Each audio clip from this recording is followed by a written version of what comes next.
우리가 시편을 계속 보고 있는데, 이 시편을 읽어보면 인생의 희노애락이 다 담겨 있는 게 이 시편의 내용들입니다.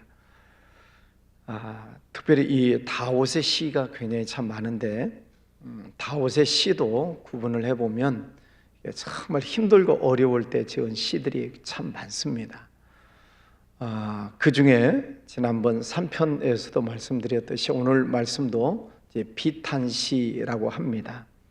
여러 가지 정말 힘들고 어려웠을 때 지은 그런 시라는 거죠.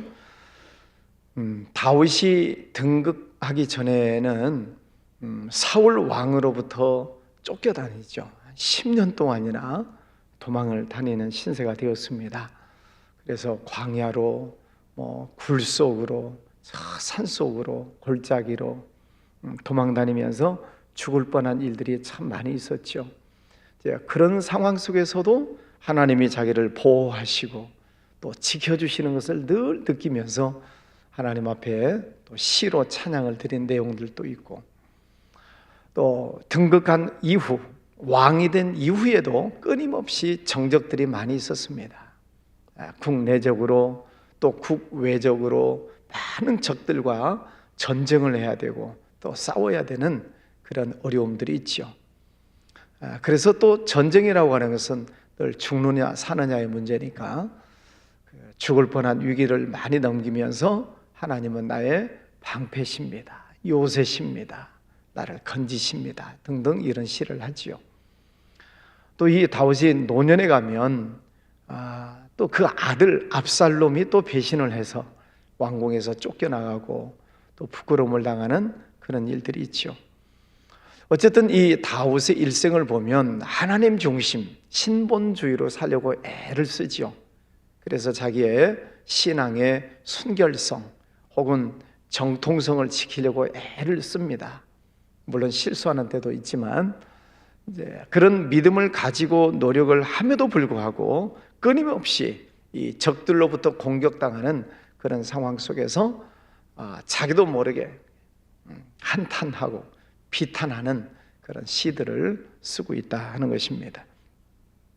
오늘 1절 보면 내가 나의 완전함에 행하여 싸우며 흔들리지 아니하고 여호와를 의지하여 싸우니 여호와의 나를 판단하소서. 상대방들이 나를 모함하고 비난하고 또 핍박할 때에 나는 하나님 앞에서 완전하게 행하였습니다. 요동치 않고 하나님만 의지하겠습니다. 이렇게 고백을 합니다. 사람들이 힘들고 어려운 일을 당할 때, 또 혹은 적으로부터 혹은 이웃으로부터 부정적인 말을 듣고 비판적인 말을 듣고 배신을 당하고 여러 가지 속상한 일들이 생겨날 때 마음의 중심을 잡는다는 게 쉽지 않죠. 마음이 흔들리잖아요. 나도 그냥 부글부글하고 나도 속상하고 견딜 수 없는 그런 고통의 시간들이 있을 수 있습니다. 다윗도 지금 그러는 거예요. 다윗도 그런 여러 가지 흔들어대는 요소들이 많이 있음에도 불구하고 나는 하나님 앞에서 흔들리지 않겠습니다. 나는 여호와만을 의지하겠습니다. 사람들이 바람이 불고 태풍이 불면 기둥이라도 꽉 잡아야 되잖아요. 그렇죠? 그렇지 않으면 나도 바람에 날려가니까 흔들리지 않는 기둥을 꽉 붙잡아야 의지할 수 있듯이 지금 이 다윗이 여러 가지 환난의 바람이 불잖아요. 여기서 불고 저기서 불고 고통스러운 그런 시간들이 있을 때 나는 하나님 앞에서 완전하게 행하겠습니다, 하나님만 의지하겠습니다 라고 고백을 합니다. 2절 여호와의 나를 살피시고 시험하사 내 뜻과 내 양심을 단련하소서. 하나님 나를 살펴주십시오. 내가 하나님 앞에서 완전하게 행하려고 노력은 하겠지만은 하나님 앞에 완전한 사람이 어디 있겠어요? 하나님의 나를 살피시면 다 부족함 투성이죠. 내놓기 부끄러울 정도로 부끄러운 모습들입니다. 그런데 그런 부족함이 있는 것 하나님이 나를 살피실 때에 하나님 오히려 그것 때문에 나를 더 단련시키셔서 그 부족한 부분을 메꿀 수 있는 그런 은혜를 주시옵소서 기도하지요. 우리가 조개 속에 있는 진주 이야기를 많이 하잖아요. 조개 속에 이물질이 들어오면 그게 아프니까, 그 조개도 살아있는 생명체니까 이물질이 들어오면 그게 아프니까 그것을 이겨내려고 막 속에서 진액을 쏟아내고 그래서 결정된 것이 진주라고 하지 않습니까? 자기 속에 있는 아픔, 부족함, 연약함 때문에 오는 그런 아픔들을 가지고 하나님 앞에서 막 씨름을 하는 것입니다. 괴로워하기도 하고 하나님 앞에 하소연하기도 하고 그 문제를 가지고 하나님 앞에서 계속 단련되는 그런 모습을 기도하고 있습니다. 내 양심을 단련하소서. 그래서 그 어려운 고난의 문제를 내가 잘 이겨낼 수 있도록 하나님 힘 주세요. 능력을 주세요. 기도하는 거죠. 3절 주의 인자하심이 내 목전에 있나이다. 내가 주의 진리 중에 행하여. 주님이 늘 나를 지켜보신다는 거죠. 네, 주의 인자하심 내 목전에 있습니다. 하나님이 늘 내 앞에 계십니다. 고람되어 하나님 앞에서 서 있습니다. 그런 말이죠. 고난 당할 때 또 역경을 당할 때 흔들리지 않는 그 고백은 하나님이 늘 내 앞에 계신다. 내가 여호와를 내 앞에 모심이여. 요셉도 유혹을 받을 때 내가 어찌 하나님 앞에서 이 큰 죄를 지을 수 있겠습니까? 하나님이 늘 자기와 함께 하심을 믿는 거죠. 모세도 하나님의 큰 일을 할 때 백성들이 원망하고 또 백성들이 죽이려고 달려들고 그럴 때에도 이 모세가 하나님 앞에 늘 기도하잖아요. 홍해 앞에서도 기도하고 쓴물 단물 사건 앞에서도 모세는 기도하고 또 아말렉과의 전투에서도 무슨 일을 만날 때 언제나 이 모세는 하나님 앞에 늘 기도합니다. 그 모습을 출애굽기 민수기에서 잘 보여주고 있죠. 우리가 어떤 역경 고난의 문제가 있을 때 하나님이 나를 보고 계시다. 목전 하나님께서 나를 늘 보고 계시다. 그 믿음을 우리가 가져야지. 하나님이 누구셔요? 아버지시잖아요. 네, 영적인 아버지. 아버지가 나를 보고 계시다. 그러면 옆에서 힘들고 어려운 문제들이 온다 할지라도 아버지가 나를 보고 계시고 지켜주시고 나와 함께 하신다는 그 믿음을 갖게 되는 것이죠. 4절 말씀에 허망한 사람과 같이 앉지 아니하여 싸우고 또 간사한 자와 동행하지 아니하고 5절 행악자의 지폐를 미워하니 악한 자와 같이 앉지 아니하리이다. 시편 1편에서는 복 있는 사람은 누구와 같이 안 앉는다고요? 악인들과, 두 번째는 죄인들과, 세 번째는 오만한 자들과, 그들과 함께 앉지도 않고 서 있지도 않겠다. 오늘 말씀에도 허망한 사람과 같이 앉지 아니하고 간사한 자, 또 행악한 자, 그런 자들과는 내가 같이 동행하지 않겠습니다. 시편 1편 복 있는 사람은 이 원래 원어의 뜻은 복 받을 준비가 되어져 있는 사람은 그런 뜻이라고 말씀드렸죠. 복 받을 준비가 되어져 있는 사람, 이런 사람은 악인, 죄인, 오만한 자, 또 허망한 자, 간사한 자, 행악하는 자, 그런 사람들과 같이 있지 않는다. 그들하고 같이 앉아 있지 않는다. 사람들이 같이 앉아 있다가 모함을 하고 또 악한 자들과 같이 앉아 있다 보면은 흉계를 꾸미고 못된 짓을 하게 되잖아요. 같이 길을 가요? 그것도 안 되는 일이죠. 그래서 복 받을 준비가 되어져 있는 사람은 그런 악한 자들과 함께 하지 않는다. 그 다음에 뭘 한대요? 시편 1편에서는 복 받을 준비가 되어져 있는 사람은 오직 여호와의 율법을 즐거워하여 그 율법을 주야로 묵상하는 자로다. 하나님의 말씀을 늘 주야로 묵상하는 자가 복받을 준비가 되어져 있는 사람이다. 그래서 여러분, 하나님의 말씀을 아침에도 읽으시고 저녁에도 읽으시고 묵상하시고 하나님의 말씀을 늘 가까이 하시기를 바랍니다. 하나님은 말씀이시니라. 간증하시는 분들 이야기를 들어보면 어떤 힘들고 어려운 그런 문제들이 많이 있을 때 말씀 한마디, 그 어떤 말씀 한마디를 딱 붙잡고 그 역경에서 이겨나가잖아요. 그게 말씀의 능력입니다. 왜? 그 말씀 속에 하나님이 계시기 때문에 그 말씀을 붙잡는 거죠. 복 받을 준비가 되어져 있는 사람은 주의 율법을 주야로 묵상하는 자다. 또 6절에 보면 여호와여 내가 무죄함으로 손을 씻고 주의 제단에 두루 다니며 손을 씻는다. 육신의 우리의 건강을 위해서도 우리가 코로나 시대에 손을 자주 씻고 하는 일들을 하셨죠? 지금도 잘 씻고 계신가요? 예, 손만 잘 씻어도 우리 몸의 건강을 많이 지킨답니다. 그래서 어떤 분은 물만 보이면 손 씻어라 그런 분도 계셔요. 그래서 손을 자주 씻으라는 거죠. 손을 통해서 이런 세균들이 들어오기 때문에. 자, 그런데 오늘 본문에서 말씀하시는 이 손을 깨끗이 한다 하는 이 말씀은 죄 짓지 않는다는 거죠. 나쁜 일에 손대지 않는다는 것입니다. 그래서 무슨 못된 짓을 하고 감옥에 갔다 나온 사람들이 나는 이제 손 씻었다 그러잖아요. 네, 손을 씻었다. 빌라도도 예수님 재판을 하면서 나는 손을 씻었다. 나는 죄하고 이제는 결별했다. 나쁜 짓 하지 않겠다. 그런 말이겠죠. 주의 제단에 두루 다니며. 자, 여기가 제단이라고 생각하면 제단을 지금 두루 다니는 이유가 뭘까요? 제사장이 제사를 지내려고 제단 주위를 왔다 갔다 하는 거예요.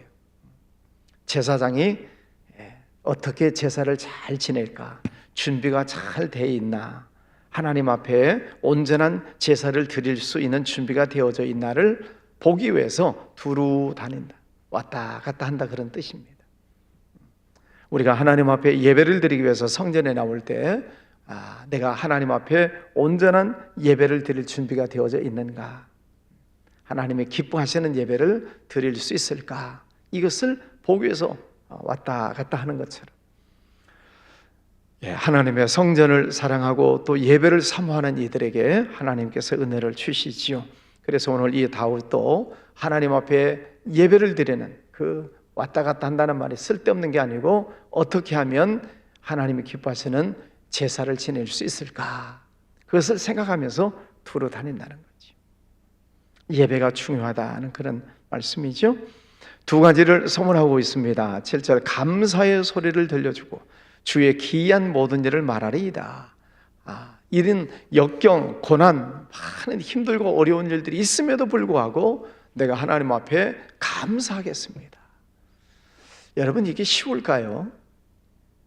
정말 힘들고 어려운 일이 있는데 그 속에서 진실한 감사가 나올 수 있을까요?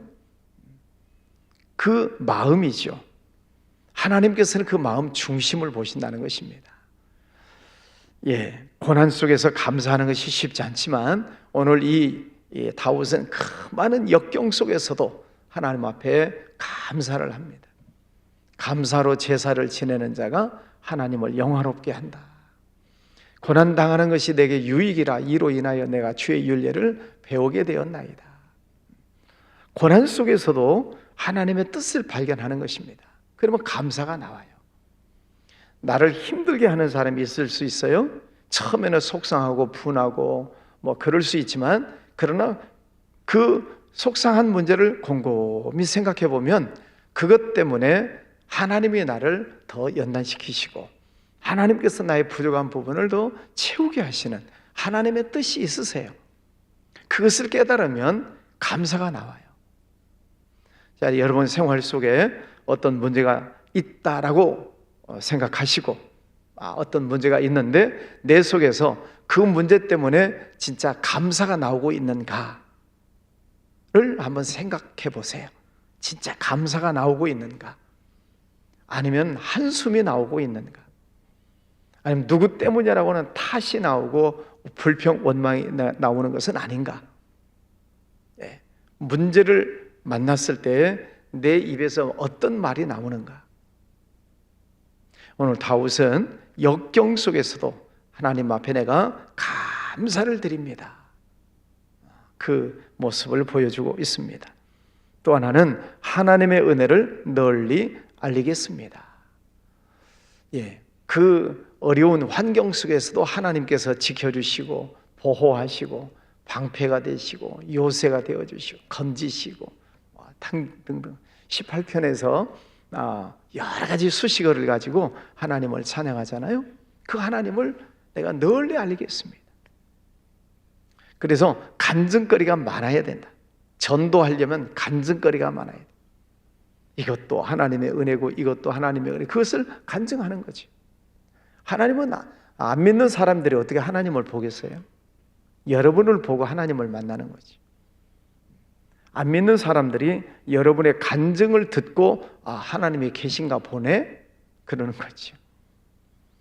그래서 여러분 생활 속에 꼭 역경 속에서만 아니라 여러 가지 환경 속에서 하나님을 만나는 그런 은혜가 있으시기를 바랍니다. 내가 하나님을 만났습니다.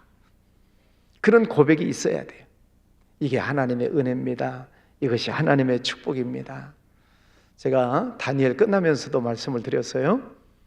많은 분들이 간증을 참 감동적인 간증들을 많이 하셨어요. 그런데 정말 큰 간증이 뭐라고요? 여러분 속에 있는 가장 큰 간증거리가 뭐예요? 하루하루 아무 일이 없이 지나가는 것. 저는 이것처럼 큰 간증이 없다고 생각해요.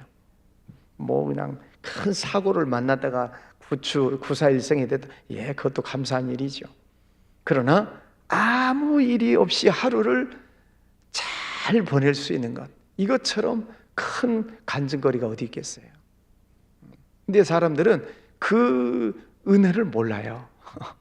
그것이 정말 큰 간증거리인 것을 몰라. 사도 바울은 그래서 범사에 감사하라 그랬는데, 여러분 생활 속에서 아무런 일이 없는 것, 또 좋은 일이 있다면 좋은 일이고 하나님 앞에 늘 감사하며 사시기를 주의 이름으로 축원합니다. 8절, 여호와여 내가 주께서 계신 집과 주의 영광이 머무는 곳을 사랑하오니. 주께서 계신 집, 주의 영광이 머무는 곳, 성전이지요. 그래서 하나님께서는 출애굽하고 있는 이스라엘 백성들에게 모세를 통해서 성막을 만들어라. 내가 거기에서 너희를 만나겠다. 이렇게 말씀하세요.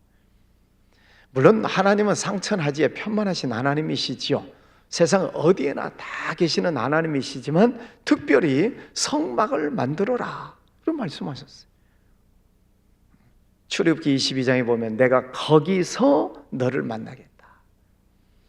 그래서 성막이 변해서 성전이 되고, 성전이 발전해서 오늘날의 교회가 되고, 그래서 하나님이 거하시는 장소가 성막, 성전, 교회, 그리고 또 하나가 있어요. 우리 마음 속에, 우리 마음의 성전이에요.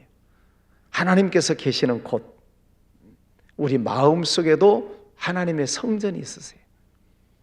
여러분 마음 속에 하나님의 성령을 모시는 그런 은혜가 있으시기를 바랍니다. 고린도전서 3장에 나오잖아요. 너희 몸은 하나님의 성령이 거하시는 성전인 줄 알지 못하느냐. 우리 몸이 성전이에요. 하나님을 모시고 계시는 거예요. 꼭 비유가 될는지 안 될는지 모르겠어요. 우리 몸이 하나님의 성전이에요. 하나님이 모시는 성전이에요. 근데 거기다가 그냥 담배 연기를 막 집어넣으면 하나님이 기뻐하실까 하는 그런 생각이 들었어요. 하나님이 안에 계시는데 담배를 막 집어넣으면 하나님이 기뻐하실까? 자, 우리 몸은 하나님의 성령이 가시는 성전이다. 그래서 이 몸으로 하나님께 영광을 돌려라. 그러니 여러분의 몸 성전 관리를 잘 하셔야 돼요. 건강하시기를 주의 이름으로 축복합니다.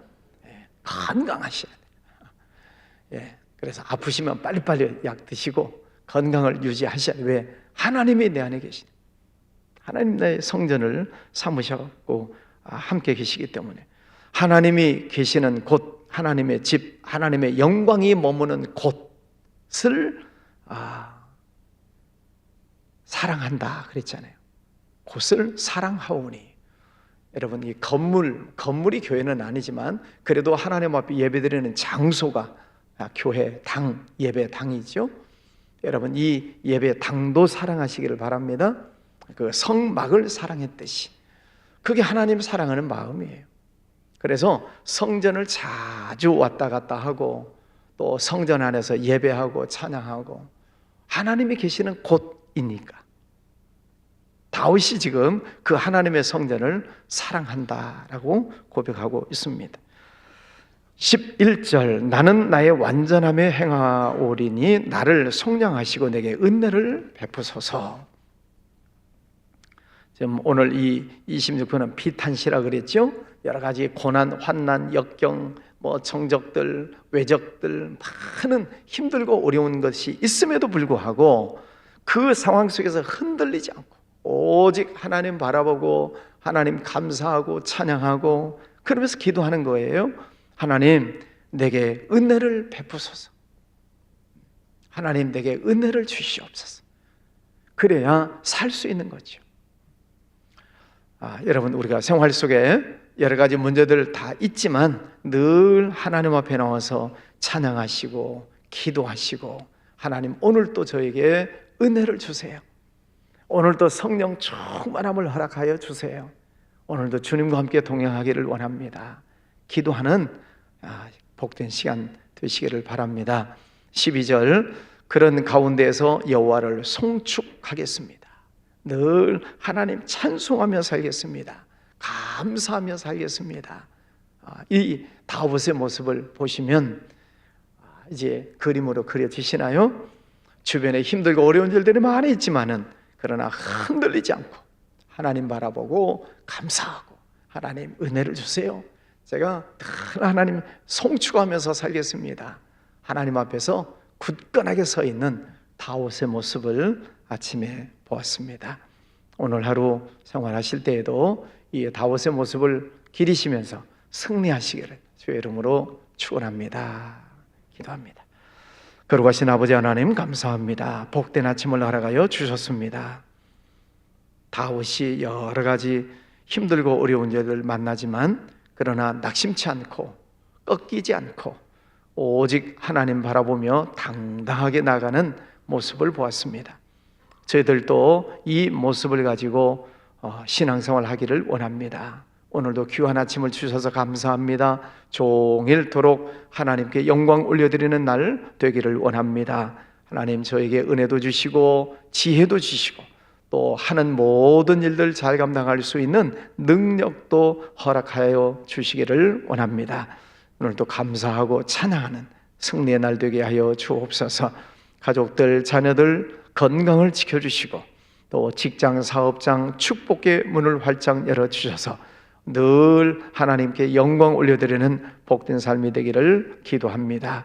우리 나라를 위해서 기도합니다. 총선을 앞두고 여야 여러 가지 복잡한 구도 속에 들어갑니다. 하나님께서 은혜 주셔서 이 나라 대통령과 여야 지도자들, 정치인들, 하나님의 뜻을 잘 찾아갈 수 있는 지혜를 허락하여 주시기를 원합니다. 정치가 안정되고 경제가 회복이 되고 또 남북 관계도 회복될 수 있도록 하나님께서 은혜를 베풀어 주시옵소서. 아버지 하나님, 전쟁 중에 있는 나라들을 불쌍히 여겨주셔서 주님 전쟁에 속히 종식되고 다시 그 나라가 회복되는 은혜를 허락하여 주시기를 원합니다.